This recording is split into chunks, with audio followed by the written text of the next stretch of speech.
पंढरपूर पासून अवघ्या 15 मिनिटांच्या अंतरावर पंढरपूर करकंब रस्त्यावर धोत्रेज ग्रँड प्रायव्हेट लिमिटेड घेऊन आले आहेत पंचतारांकित सुविधांनी युक्त हॉटेल ग्रँड। तसेच पुण्या मुंबईच्या धर्तीवर सर्व सुविधांनी युक्त hotel Shriyash restaurant, veg non veg permit room bar, प्रशिक्षित कुक व होस्टिंग सेवा हॉटेल ग्रँड मध्ये उपलब्ध आहेत। 50 एसी रूम्स, 3500 स्क्वेअर फुटाचा सुसज्ज बकवेट हॉल, भव्य एसी सूट्स, टेरेस गार्डन, भव्य लॉन आणि चेंजिंग रूम सहित स्विमिंग टँक, प्रशस्त पार्किंगची सुविधा। पंढरपूर नजीक असलेल्या हॉटेल ग्रँड या सुसज्ज आणि पंचतारांकित सुविधांनी युक्त hotel grand, hotel Shriyas restaurant, veg non veg permit room बार, पंढरपूर करकंब रोड। संपर्क 02186 24 22 45। ताज्या घडामोडी पाहण्यासाठी आमच्या YouTube चॅनलवरील PVR म्हणजेच पंढरी वार्ता या न्यूजला सबस्क्राइब करा आणि शेजारील बेल आयकॉनवर क्लिक करा। पंढरपूर नगरपालिका निवडणुकीत नगराध्यक्षपदाची निवडणूक लढवित असलेल्या तीर्थक्षेत्र विकास आघाडीचे उमेदवार डॉक्टर प्रणिता भालके, प्रभाग क्रमांक 17 मधील नगरसेवक पदाचे उमेदवार लोकेश यादव, प्रभाग क्रमांक 17 मधील उमेदवार सौ माधुरी दिलीप धोत्रे यांच्या प्रचारार्थ शनिवार दिनांक 29 रोजी प्रभाग क्रमांक 17 मध्ये आयोजित करण्यात आलेल्या कॉर्नर सभेत नगराध्यक्ष पदाच्या उमेदवार डॉक्टर प्रणिती भालके, भगीरथ भालके, मनसेचे नेते दिलीप धोत्रे हे भाषणातून काय बोलणार याची मोठी उत्सुकता असलेले तीर्थक्षेत्र विकास आघाडीचे समर्थक तसेच परिसरातील मतदार मोठ्या संख्येनं उपस्थित होते। यावेळी बोलताना पहा काय म्हणाले। पंढरपूर नगरपालिकेच्या विरोधात अनेक आक्रमक आंदोलने करून सर्वसामान्य जनतेच्या प्रश्नाला वाचा फोडलेले मनसेचे नेते दिलीप धोत्रे या ठिकाणी भगीरथ दादा भालके, प्रणितताई थोड्या वेळात येतील। पंढरपूर शहरामध्ये वेगवेगळ्या भागामध्ये सभा चालू आहे। मी देखील त्या सभांमधून फिरत असतो, परंतु आपल्या प्रभागातील सभा असल्यामुळे मी या ठिकाणी अगोदर जाऊन बसलोय। त्यांच्या उपस्थित सर्व वडीलधारी मंडळी, तरुण मित्र, माता भगिनी, या ठिकाणी पंढरपूरची नगरपालिकेची निवडणूक लागली आहे। प्रत्येक उमेदवार तुमच्या पुढं मत मागायला येतोय, मत द्या म्हणून विनंती करतोय, परंतु हे मत मागत असताना प्रभागातील नागरिकांचे कर्तव्य आहे की जो उमेदवार तुम्हाला मत मागायला येतोय त्या उमेदवाराला तुम्ही हे विचारणं गरजेचं आहे की तुला आपलं मत कशासाठी द्यायचं, तुला मत कशासाठी द्यायचं। कारण जर गेल्या 5 वर्षामध्ये आम्ही तुला निवडून दिलं, त्यावेळेस 5 वर्ष तू आमच्याकडे तोंड देखील दाखवायला आला नाही। आपला नागेश भाऊ कायम करत राहिला। तिथं 2 उमेदवार निवडून आले, एक नागेश भाऊ आणि एक समोरचा उमेदवार। एक उमेदवार कायम काम करत राहिला आणि एक उमेदवार कायम गायब होत राहिला। आता कोण गायब होत राहिलाय ते मी काय त्याचं नाव घेऊन त्यांना मोठं करणार नाही, बरोबर आहे का नाही। आता या ताईने नाव घेतलं, त्यामुळे कसं आहे की नागेश भाऊ जोर जोरात पळत होते, ते सिंगल इंजिन होत। आता मी इकडे आलोय, आता डबल इंजिन झाले, डबल इंजिन झाले। त्यामुळे हे डबल इंजिन असं सुपरफास्ट राहणार आहे की या प्रभागामध्ये कुठलीच अडचण आणि कुठलीच समस्या राहणार नाही। या ठिकाणी अधिकार पाहिजे। या ठिकाणी प्रभागाची अवस्था काय, मी गेले 7-10 दिवस 15 दिवस फिरत असताना माझा आता आवाज तुम्हाला कळत असेल, माझा घसा बसलाय। रोज ते गोळ्या खावा लागतात, क्रेप्सिल खावा, अजून काय काय कुठल्या कुठल्या गोळ्या खावा लागतात। माधुरी या भागात फिरते, माधुरीने भाषणच केलं तरी घसा बसला। त्याच्यामुळे रोज धूळ पोटात चालली, रोज धूळ पोटात चालली आहे, रोज कॅन्सर पोटात घेऊन जगतोय। खरं तर मी तुमचं सगळ्यांचं कौतुक करतोय, तुमचा सत्कारच केला पाहिजे। तुमचं शरीर पोटात करण्याचं बनलंय। अहो एवढी पोटात धूळ जाते, काय होतंय का नाही, काय होतंय का नाही आपल्याला, याचा कुठेचा विचार करावा। काय म्हणली सवय लागली, बरोबर आहे, गरीबाला सवयच लागते। पण या ठिकाणी ही निवडणूक प्रभाग क्रमांक 17 असू द्या किंवा पंढरपूर नगरपालिकेची निवडणूक असू द्या, आपण ती जिंकलेली आहे, निवडणूक जिंकलेली आहे।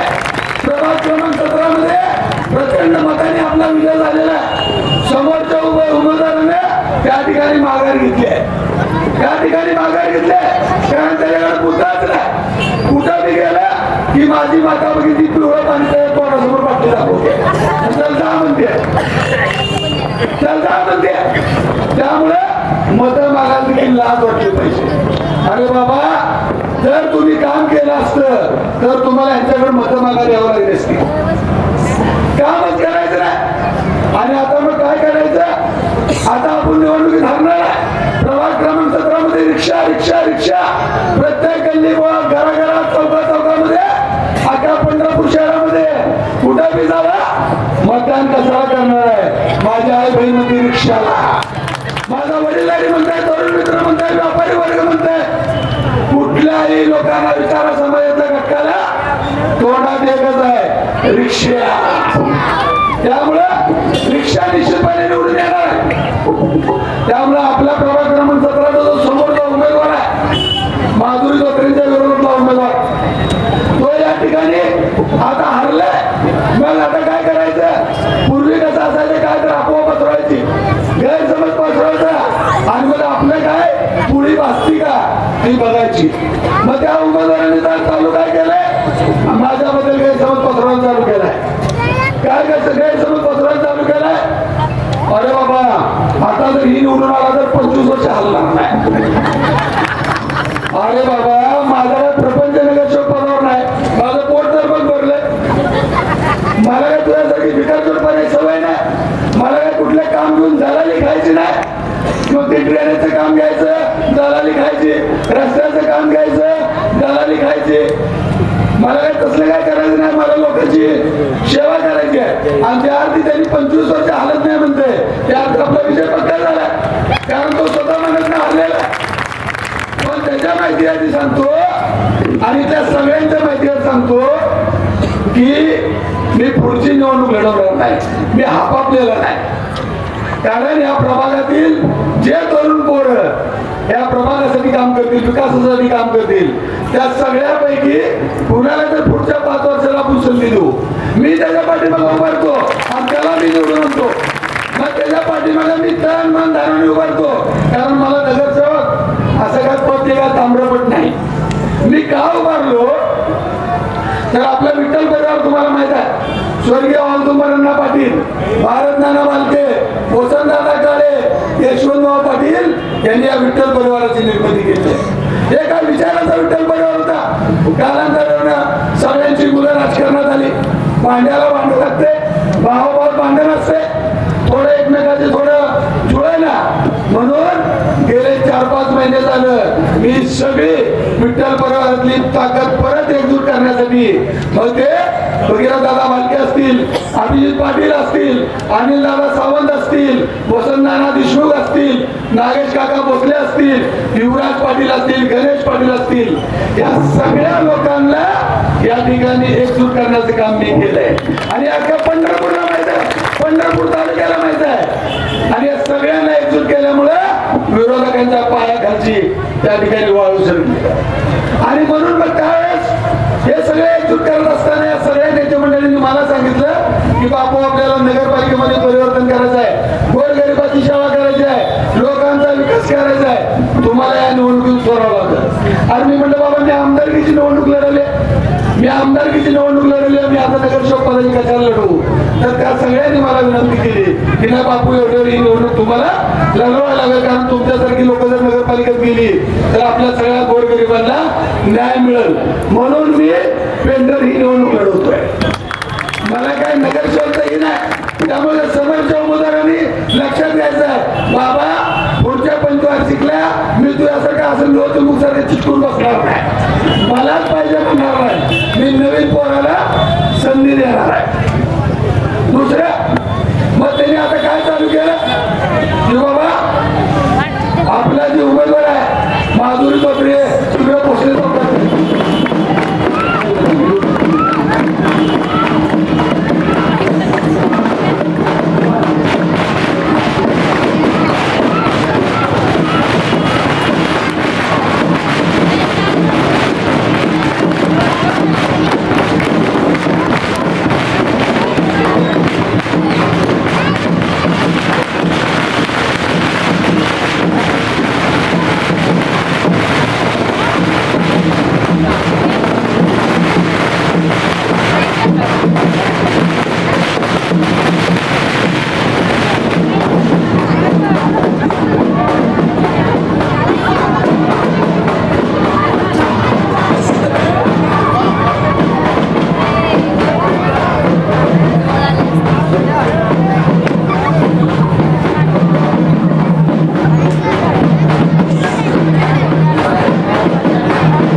दुसऱ्या त्या उमेदवारांनी दुसरे या प्रभागात अफरा पसरवायला चालू केली की आयात उमेदवारांना आता माधुरी धोत्रेचं माहेरचं नाव आहे माधुरी मोहन बनपट्टे. माधुरी मोहन बनपट्टे वामन दादा बनपट्टे यांची सख्खी पुतणी. आता हिचा जन्म कुठल्या प्रभाग क्रमांक 17ला याच वार्डातला ना. ती घरात मतदान घ्यावा. तिचा जन्म ह्याच वार्डातला. तिचं शिक्षण विवेकवर्धिनीला म्हणजे ह्याच प्रभागातलं. बरोबर आहे का. आणि तिचं पहिलं मतदान ह्याच वार्डातलं. मग आता ही बाहेरची उमेदवार झाली का. मग आता लग्न केलं सासरी गेली परत माहेरी आली म्हणजे पैकी होती का. आपली संस्कृती काय की जर पोरगी माहेरी आली तर तिला चांगली खना नारळानं ओटी भरून तिला चांगल्या प्रकारचा हे करत असतो. त्या माणसाला माहितीच नाही बहुतेक. त्याला आया बहिणीचा फरकच माहित नाही दिसतो. असं मला कळतं. आज टीका कुणावर करायची बाळा. काम तू केलंच नाही कुठल्याही खोट्या गोष्टी. दुसऱ्या तरी अजून एक गोष्ट पसरवायला चालू केली. आता दिलीप धोत्रे इथं नगरसेवक होणार आणि दादागिरी चालणार. अरे बाळा मला अख्खे पंढरपूर म्हणते की दिलीप धोत्रे म्हणजे वज्रातला ब्राह्मण आहे. अख्खे पंढरपूर म्हणते की दिलीप धोत्रे वज्रातला ब्राह्मण आहे. तुम्ही कधी ऐकलं का की दिलीप धोत्रेने कुणाला शिवी दिली आहे, कुणावर दादागिरी केली आहे, कुठं बांधण्या केल्यात, कुणाची जागा लुपाडली आहे, कुणाला व्याजपट्ट्याने पैसे दिले आणि त्याला मग त्याने पैसे दिले नाहीत म्हणून त्याला त्रास दिला. असं कधी ऐकलंय का. ऐकलंय का. व्याजपट्ट्याने हेच माणूस करणार. कुणाचं तर माध्यमातलं करणार आणि बाकीचा व छोट्याने त्या टीका करणार. कारण आता त्याला सांगण्यासारखं काय राहिलं नाही. तुमच्यासमोर मतं मागण्यासारखं काय राहिलेलं नाही. आणि मग आता सगळ्या गोष्टी लोकशाने सगळ्या गोष्टी कळल्यानंतर आता त्यांनी शेवटी एक पत्ता काढला जातीचा.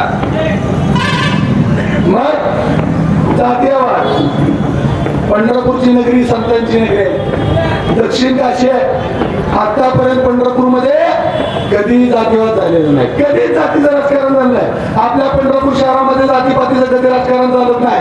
आपण कोण कोणाची जात बघत नाही. आपण एकमेकाच्या घरात जातो, जेवतो, खातो, बसतो, उठतो, सगळेजण एकमेकाच्या कार्यक्रमाला जातो. पण आता त्या माणसाने जात काढायला चालू केली. आता जात काढायला कधी त्याला आता त्याला पाहुणं नावळं नेहुनाट व्हायला लागलं. बाबा 5 वर्ष त्यांनी निवडून दिलं त्यांच्यात थोडं बघायचं होतं. त्यांच्यात बघायचं होतं. आणि दिलीप दुसऱ्या जातीपातीच्या बाहेरचा माणूस अख्ख्या पंढरपूरला माहिती आहे मी कधी दाखवत केला नाही.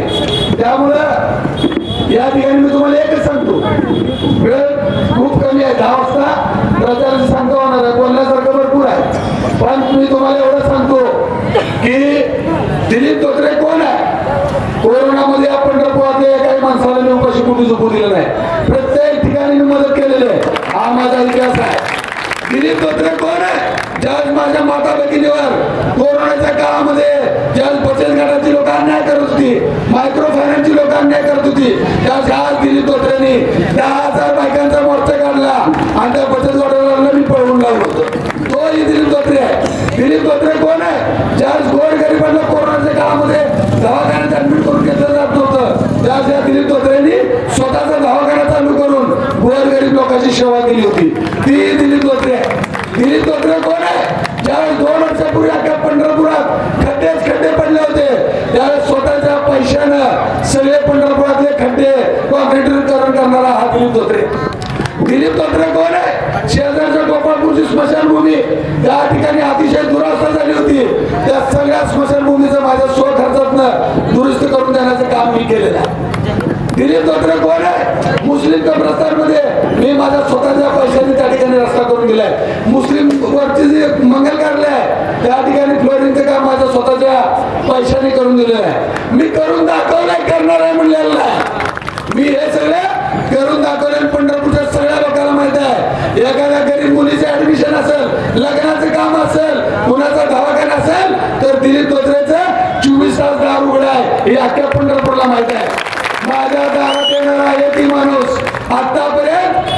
अधिकारी गेलेला नाही.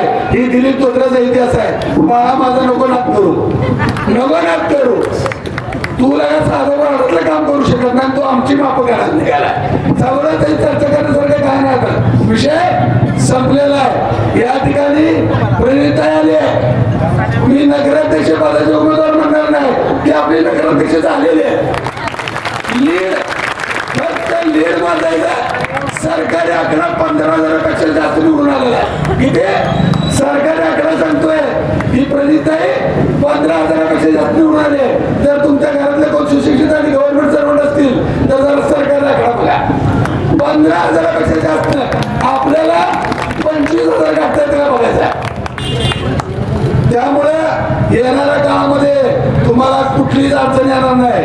तुम्ही आमच्या कुटुंबाचे झाला, मी तुमच्या कुटुंबात आलोय. त्यामुळे मी तुमचा एक लहान भाऊ थोरला भाऊ म्हणून कधी पण तुम्ही हक्काने माझ्याकडे या. 100% तुम्हाला सगळी मदत करेल ही मी पांडुरंगाची शपथ घेऊन या ठिकाणी